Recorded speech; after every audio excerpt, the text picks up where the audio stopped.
Bonsoir à toutes et à tous, soyez les bienvenus sur Monaco Info. Nous sommes le lundi 12 juin, voici le sommaire de ce journal. Nous recevrons deux invités, la présidente de l'Association des commerçants du Rocher. Nous verrons avec elle l'impact économique des manifestations de ces derniers mois, que ce soit le Grand Prix, le Centenaire Régnier 3 ou encore la 4e rencontre des sites historiques de ce week-end. Deuxième invité, le directeur technique de l'équipe de rugby à 7 de Monaco. La Principauté est vice-championne d'Europe après le tournoi qui vient de se dérouler à Belgrade. En termes de reportage, nous reviendrons sur la Monaco Ocean Protection Challenge, une compétition au service des océans. Dans l'univers des mangas, la sortie du tome 10 de Blitz. À cette occasion, son créateur Cédric Biscay était en séance de dédicace à la FNAC. Nous allons philosopher ces prochains jours avec l'épreuve du bac ce mercredi, mais également avec la semaine Philo Monaco. L'occasion d'aller à la rencontre des Monégasques pour savoir ce qu'ils ont gardé de leur cours de philo. Et enfin, retour sur le concert de l'Orchestre Philharmonique de Monte-Carlo de ce dimanche. Au programme, deux œuvres monumentales, la 2e symphonie de Shostakovich et le concerto pour violon numéro 1 de Beethoven. Après un week-end festif sur le Rocher avec la présence de nombreux représentants de sites historiques Grimaldi de Monaco, le prince Albert II était aujourd'hui à Villeneuve-Loubet pour officialiser l'appartenance de cette ville à ce réseau de communes partageant des liens historiques avec la principauté. Le souverain y a passé la journée. Reportage de Patricia Navarro et Lionel Bernardi. Le réseau site historique Grimaldi de Monaco compte une nouvelle commune, Villeneuve-Loubet. Ses 16 000 habitants partagent un héritage historique important avec la principauté, des liens qui remontent au XIVe siècle, une illustration de plus de l'étendue de la présence des ancêtres du prince Albert II en France et en Italie. C'est extraordinaire de voir à quel point mes ancêtres ont eu des liens et une influence sur toute cette région, mais aussi bien au-delà, au travers, bien sûr, vous le savez, de différentes alliances. Mais c'est aussi valoriser les patrimoines de ces communes, de les porter, de créer des échanges et de créer un espace où, tout en célébrant le passé, on peut envisager aussi l'avenir. La présence des Grimaldi à Villeneuve-Loubet s'est matérialisée par le contrôle de la forteresse de la ville à partir de 1312 et pendant près d'un siècle. Villeneuve-Loubet est entré dans le giron des Grimaldi quasiment en même temps que Monaco, puisque c'est Régnier Ier, donc quasiment le fondateur de la dynastie, même si Régnier Ier n'a jamais été seigneur de Monaco. C'était un oncle de Malizia qui a été investi de la charge de castellan, c'est-à-dire de gouverneur de la forteresse de Villeneuve. Il y a eu des périodes où ils ont été obligés de rendre la forteresse, mais effectivement, finalement, c'est durant un siècle quasiment que les Grimaldi ont possédé cette forteresse, l'ont tenue pour le comté de Provence. Et aujourd'hui, il existe une volonté commune de perpétuer ces liens pour le maire de Villeneuve-Loubet. Le modèle monégasque étant un exemple à suivre en termes de développement économique raisonné et l'appartenance au réseau Grimaldi représentant pour lui une fierté autant qu'un atout. On a beaucoup de respect pour son Altesse et je pense qu'il est assez exemplaire dans ce qu'il incarne et ce que l'État de Monaco est. Et par ailleurs, nous rattacher par l'histoire, recréer ainsi des liens amicaux sont pour nous effectivement une excellente chose. Auguste Escoffier, figure emblématique de l'histoire de Villeneuve-Loubet, a lui aussi été un trait d'union entre sa ville de naissance et Monaco, où il a élaboré les canons gastronomiques des palaces modernes avant de décéder en principauté. Et c'est au château de Vaugrenier que le prince Albert II a achevé sa visite d'une journée, un château où il a rencontré une parente éloignée, la propriétaire des lieux ayant en effet découvert, elle aussi, dans son arbre généalogique, des liens de parenté avec la famille Grimaldi.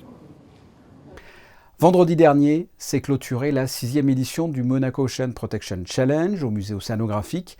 La compétition a pour objectif de donner aux étudiants et entrepreneurs la possibilité de mettre leurs compétences professionnelles, leur créativité et leur engagement au service des océans. Anaïs Rihu était présente à la grande finale qui a récompensé les meilleurs projets de l'année.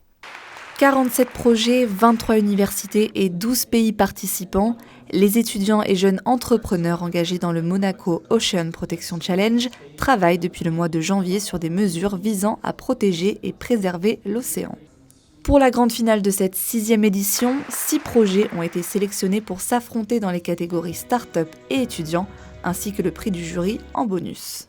C'est vrai que le niveau augmente particulièrement au niveau des étudiants et on en est très content parce que c'est un petit peu notre DNA aujourd'hui, c'est de mettre en valeur cette innovation qui peut partir du monde étudiant avec cette combinaison business school, école de communication, école d'ingénieurs. Les étudiants, on va les accompagner dans la création concrète de leur entreprise en leur présentant des incubateurs, en leur présentant des cabinets conseils ou des banquiers qui vont pouvoir les accompagner dans la réalisation de leurs projets. En ce qui concerne les startups, elles sont déjà créées et elles sont plutôt à la recherche de fonds. Donc nous avons un partenaire qui va les accompagner dans un programme d'accélération. Donc ça veut dire qu'il va les mettre en ligne ou en contact avec des investisseurs. Les 6 groupes finalistes ont été invités à présenter et défendre leurs projets sur la grande scène de la salle de conférence du musée océanographique afin de convaincre les membres du jury de la viabilité de leurs concepts et modèles économiques.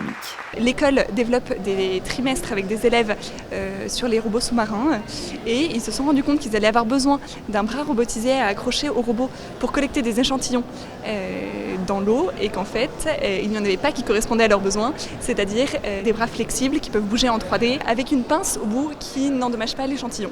Le concours étant organisé en partenariat avec l'IUM, Monaco Impact, l'Institut océanographique et la Fondation Prince Albert II, le souverain a fait l'honneur de sa présence pour la remise des prix aux gagnants. Nous parlions précédemment du week-end festif sur le Rocher avec la 4e rencontre des sites historiques Grimaldi. Vous y avez peut-être d'ailleurs fait un tour et goûté les spécialités de différentes régions présentes. Mais est-ce que ça a fait marcher le commerce local? Avec nous ce soir, la présidente de l'Association des commerçants du Rocher, Alexandra Rinaldi, bonsoir. Bonsoir. Ça bouge ces temps-ci sur le Rocher avec de belles animations, notamment le coup d'envoi du centenaire de la naissance du prince Régnier III le 31 mai dernier, mais aussi le rassemblement des fièvres Grimaldi ce week-end. Est-ce que ça bouge également du côté des commerçants? Est-ce que vous sentez cette émulation? On a énormément de monde au niveau du commerce cette année sur Monaco-Ville. Je pense qu'on est parti sur une très très bonne saison. Après, les événements comme le centenaire et les fiefs nous ont permis de faire connaître les boutiques qui ne sont pas des boutiques de souvenirs. Et on a eu des nouveaux clients et ça c'est super bien. On remercie la famille princière et toutes les institutions de nous permettre de recevoir des manifestations de qualité comme ceci sur Monaco-Ville. Il y a eu une période difficile pour les commerçants du Rocher, la crise sanitaire. C'est fini, c'est une histoire ancienne? Aujourd'hui, je pense que j'en ai encore quelques-uns qui sont en train de finir de payer leur retard de loyer. Mais oui, entre la saison de l'année dernière et celle à venir, on devrait pouvoir dire on oublie le Covid, en espérant que ça ne revienne jamais. Quel a été le bilan concernant notamment les compétitions automobiles, autrement dit le e-prix et la F1? Ce sont des périodes qui vous amènent du monde ou pas? Pas du tout. On a beaucoup trop de barrières, d'impossibilité de venir à Monaco-Ville. Donc pour nous, le Grand Prix, c'est vraiment les deux Grands Prix cette année, c'est vraiment pas bon. Et pourtant, on a essayé de rester plus tard pour voir si les gens montaient après, on a essayé de faire différentes choses, mais c'est pas pour nous. Quelle est la clientèle, en règle générale, qui monte sur le Rocher? C'est une clientèle uniquement composée de touristes, qui était beaucoup le cas auparavant, ou ça a changé? Parce que les boutiques aussi ont changé. Je pense que c'est le fait des changements de boutique, ça nous permet justement d'avoir une clientèle qui va manger au restaurant et qui va profiter d'acheter ses vêtements, d'aller aux pierres, d'aller différemment. On a des nouvelles boutiques qui arrivent, on en a encore 2 qui sont prévues fin de mois de juin, donc c'est très bien. On voit la différence effectivement oui. entre le Rocher d'il y a, je sais pas, une dizaine d'années et le Rocher d'aujourd'hui. Ce qui est certain, c'est qu'il y a beaucoup de boutiques qui étaient du souvenir qui deviennent des boutiques autres. Et ça, c'est super bien pour Monaco et pour Monaco-Ville, parce qu'on peut travailler toute l'année. Le Rocher va être en fête cet été comme les autres années avec des animations estivales? Alors non, on vous prépare une petite surprise pour cet été, c'est-à-dire que on a déjà la mairie qui va nous faire une soirée enfantine. Nous allons nous baser sur le week-end après la rentrée des classes en septembre. Avant le Boccio, on voudrait faire un festival de rue. Donc on est en pourparlers justement avec le Welcome Office pour centrer ça sur cette période-là, qui est une période où il y a du touriste et en même temps les locaux qui pourraient profiter de Monaco-Ville. Ce sera plus facilement gérable que des soirées sur l'été. Mais écoutez, on en parlera à l'occasion. Alexandra Voilà. Rinaldi, merci. Merci à vous et puis merci de votre soutien. Je vous en prie. Après le succès des 9 premiers tomes, avec plus de 130 000 exemplaires vendus, le tome 10 du manga monégasque Blitz, créé et scénarisé par Cédric Biscay, a été publié le 8 juin dernier. Eh bien, à l'occasion de sa sortie, l'auteur était en séance de dédicace à la FNAC, au plus grand plaisir de ses lecteurs. Reportage d'Anaïs Riu. Il est made in Monaco et traite du grand tournoi d'échecs organisé au Casino de Monte-Carlo.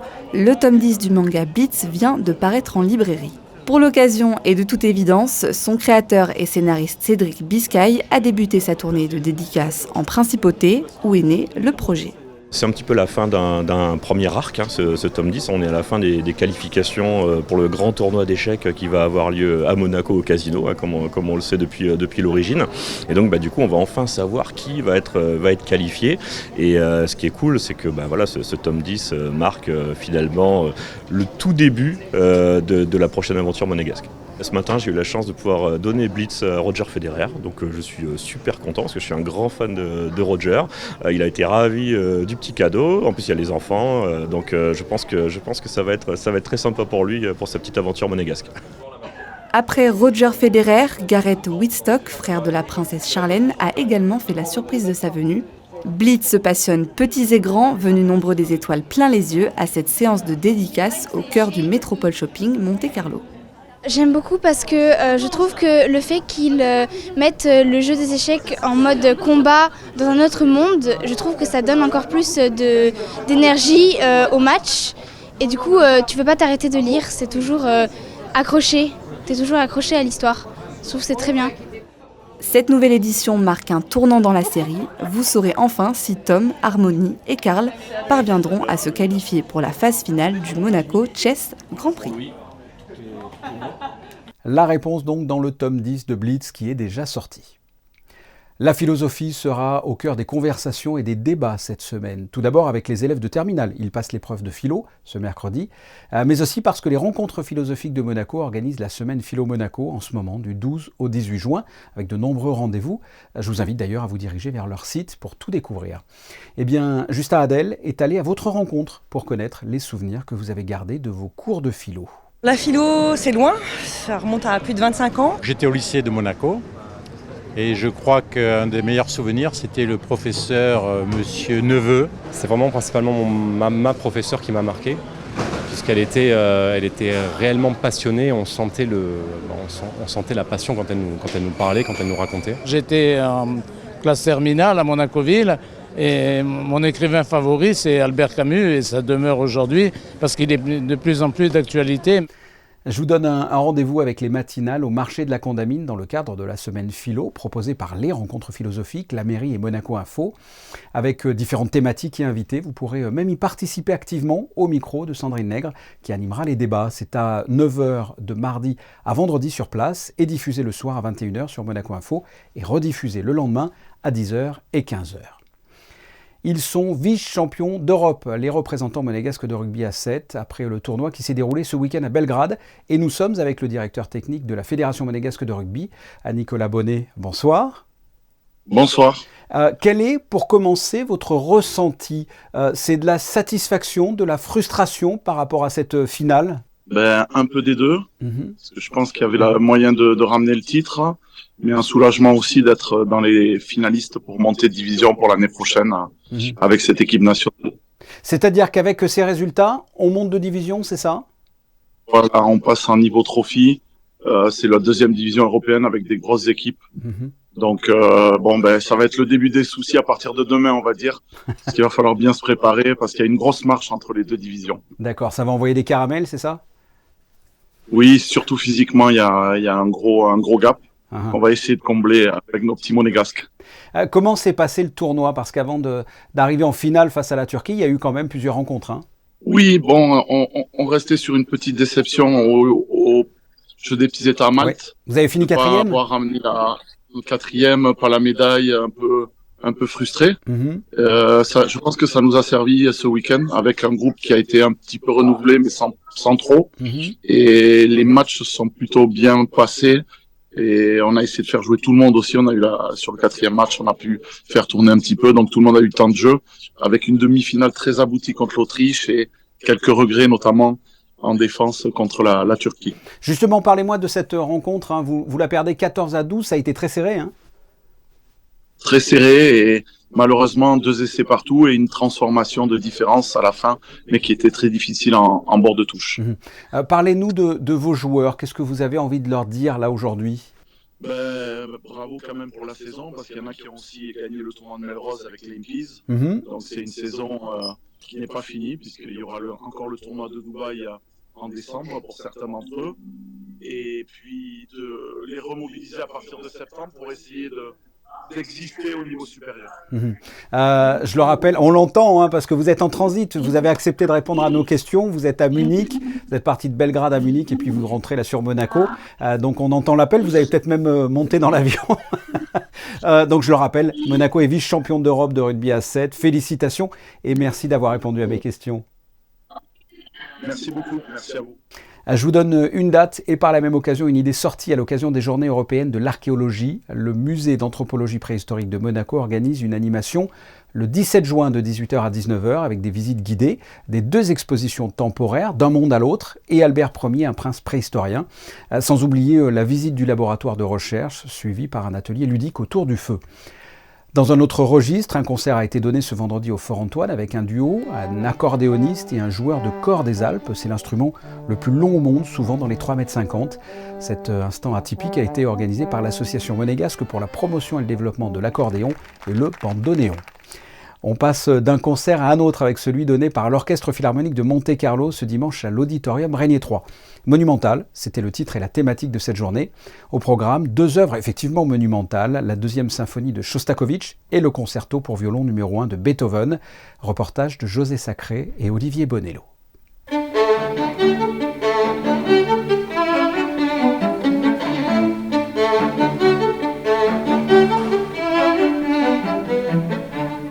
Soliste prodigieux, le violoniste Sergueï Khatchatrian a offert au public de l'Auditorium Régnier 3 dimanche 11 juin une interprétation magistrale et sensible du concerto pour violon de Beethoven. Le public a adoré. C'est la virtuosité à l'état pur et je trouvais qu'il avait une sensibilité vraiment très profonde tout en étant sobre à la fois. J'ai trouvé ça magnifique, c'était émouvant et j'ai trouvé qu'il y mettait tout son cœur quand même et c'était très très bien.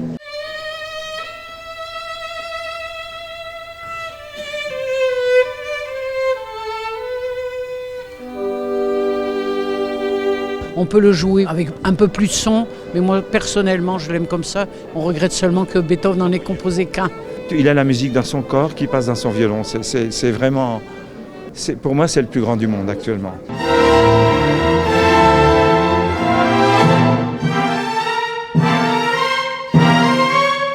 En deuxième partie du concert, le maestro Juraj Valkua a dirigé l'Orchestre Philharmonique de Monte-Carlo dans la symphonie numéro 10 de Shostakovich. Shostakovich dont on a dit quelquefois qu'il était un Beethoven russe du XXe siècle.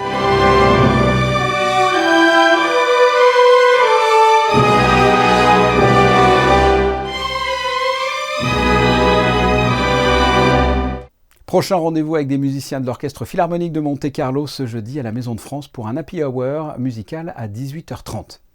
Le point sur vos prévisions météo avec Frédéric Hélion. Quel temps fera-t-il mardi, Frédéric ? Fini le soleil, Fabien, le temps va se dégrader mardi avec un ciel couvert le matin, puis des orages sont attendus toute l'après-midi. Les températures seront comprises entre 18 et 21 degrés mardi 13 juin. Vous pourrez souhaiter une bonne fête à tous les Antoine. Merci Frédéric. Les photos de fin de journal de Manuel Vitali sont consacrées justement à des photos, celles de l'artiste brésilien Mauro Restiff, qui en 2018 a mitraillé avec son objectif la villa de Saint-Jean-Cap-Ferrat, Santo Sospir, que Jean Cocteau a entièrement tatoué, si l'on peut dire, dans les années 50. Nous recevrons d'ailleurs en invité demain la commissaire de l'exposition. Ce journal est terminé, on se retrouve mardi 19h. Je vous souhaite de passer une excellente fin de soirée. Au revoir.